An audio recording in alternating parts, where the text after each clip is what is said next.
Jesus in all of Scripture. In each episode, we see what's happening in a biblical text and how it sheds light on Jesus and his gospel. Let's jump in. After feeding the 5,000, some of Jesus' followers want him to leave Galilee and go to Jerusalem for the Feast of Booths, or Tabernacles, a week-long celebration of God's provision for Israel in the wilderness. When they encourage him to go, Jesus responds by saying, "My time has not yet come," the same phrase he used in John 2 at the wedding in Cana. Yet just like Cana, Jesus seems to contradict his words when he goes to Jerusalem just a few days later. Multiple times, John quotes Jesus saying, "My time," to refer not to the present moment, but to his coming death. And at this moment, the threat is imminent.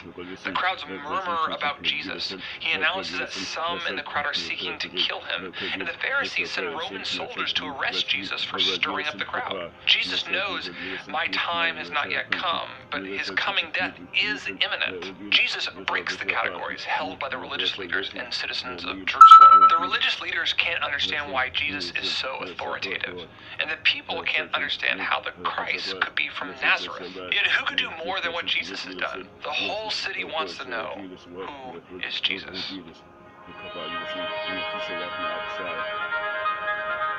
On the last day of the feast, the high priest would leave the temple with a giant golden flagon, parade it through the city to the pool of Siloam, fill the flagon with water, and return to the temple. This ritual celebrated God's gift of water in the desert for wandering Israel. And people would sing Psalms 113 to 118 as the parade took place. And as it ended, the priest would pour out the water and some wine as offerings to the Lord. This is the moment that Jesus stands up and interrupts.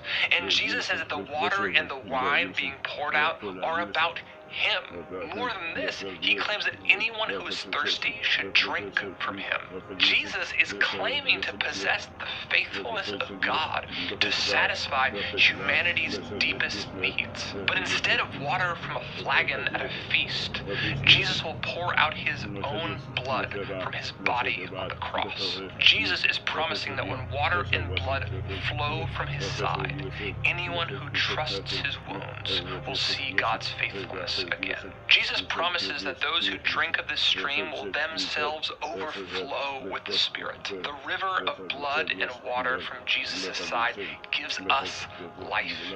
And as our lives are filled up with his life, we too will bleed out the compassion and life of Jesus to the world around us. Just as God met the needs of Israel in the wilderness, so Jesus meets our needs and fills us with his Spirit so that we can meet the needs of others. May the Holy Spirit open your eyes to see the God who is faithful to meet your needs. And may you see Jesus as the one who gives us life eternal, abundant enough to overflow into the lives of others.